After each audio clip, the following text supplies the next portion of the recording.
ಮೈಸೂರು ಮಹಾನಗರ ಪಾಲಿಕೆಯ ಮಾಜಿ ಮಹಾಪೌರರ ಮನೆಗೆ ಪ್ರೀತಿಯ ಸ್ವಾಗತ. 82 ಅಲ್ಲಿ ಮದುವೆ ಆಗಿತ್ತು. ಮದುವೆ ಸಂದರ್ಭ ಬಾಬಾ ಸಾಹೇಬ್ ಅಂಬೇಡ್ಕರ್ ಅವರ ಪ್ರೇರಣೆ, ಅವರ ಶಕ್ತಿ, ಮಲ್ಲಿಕಾರ್ಜುನ್ ಖರ್ಗೆ ಅವರು ಬಹಳ ಹತ್ರ ನನಗೆ. ಸಿದ್ದರಾಮಯ್ಯನವರು ಅವರು ನಮ್ಮ ರಾಜಕೀಯ ಗುರುಗಳು. ಅವರೇ ಮೇಯರ್ ಮಾಡಿದ್ರು, ಚೇರ್ಮನ್ ಮಾಡಿದ್ರು.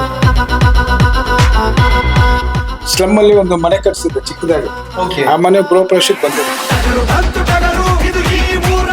ಸಿದ್ದರಾಮಯ್ಯನವರು ದಸರಾ ಬರ್ತಾ ಇದ್ದ ಕುದುರೆ ಪ್ರಾಕ್ಟೀಸ್ ಮಾಡ್ತಾ ಇದೆಯಾ, ನಿಮ್ಮ ಅಪ್ಪ ಅಮ್ಮ ಇಬ್ಬರು ಕುದುರೆಗಳು ಆನೆಗಳು ಹೋಗ್ತಾ ಇದ್ದಾರೆ, ಲದ್ದಿ ಎತ್ಕೊಂಡು ಹೋಗ್ತಾ ಇರ್ತಾರೆ. ಈಗ ನಿನಗೆ ಮೈಸೂರು ಮಹಾರಾಜ ಸ್ಥಾನದಲ್ಲಿ ಕೂರಿಸಿದ್ದೀನಿ, ನೀನು ಆ ಕುದುರೆ ಮೇಲೆ ಹೋಗ್ಬೇಕು, ನಾನು ಕಣ್ ತುಂಬ ನೋಡ್ಬೇಕು. ಅದನ್ನ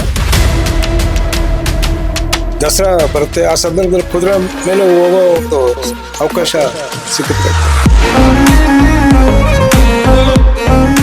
ಇಲ್ಲಿ ನಿಂತ್ಕೊಂಡು ನಾಳೆ ಕಸ ಹೊಡಿಯೋದು ಬಂದ್ ಮಾಡಿ ಅಂದ್ರೆ ನಾಳೆ ಕಸ ಹೊಡೆಯೋದು ಇಡೀ ಕರ್ನಾಟಕ ಬಂದಾಗುತ್ತೆ. ಸಿದ್ದರಾಮಯ್ಯನವರು ಒಂದೇ ಮಾತಂದ್ರು, ನೋಡಪ್ಪ 50 ವರ್ಷಕ್ಕೆ ಅವ್ರಿಗೊಂದು ಅಧಿಕಾರ ಸಿಕ್ಕಿದೆ, ಆ ಸಮಾಜನ ಎಂಜಾಯ್ ಮಾಡ್ಲಿಕ್ಕೆ.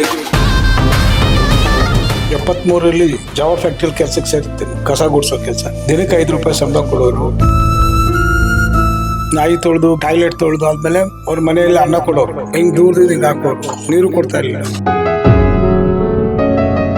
ರೈಲ್ವೆ ಸ್ಟೇಷನ್ ಅಲ್ಲಿ ಟ್ರಾಕ್ ಅಲ್ಲಿ ಮಲ ಬೀಳುತ್ತಲ್ಲ ರೈಲ್ ಹೋದ್ಮೇಲೆ, ಅದೆಲ್ಲ ತೆಗೆದು ಬಕೆಟ್ ಎಲ್ಲ ಹಾಕಿ ದೂರ ತಗೊಂಡು ಹಾಕ್ತಾ ಇದ್ದೆ. ಯಾವ ಮನೆಯಲ್ಲಿ ಅಸ್ಪೃಶ್ಯತೆ ದೂರ ಮಾಡಿದ್ರು, ಅಧಿಕಾರ ಮೇಯರ್ ಆದ್ಮೇಲೆ ಅದೇ ಮನೆಯಲ್ಲಿ ಕರ್ಸಿ ಡೈನಿಂಗ್ ಟೇಬಲ್ ಊಟ ಹಾಕ್ತಾರೆ.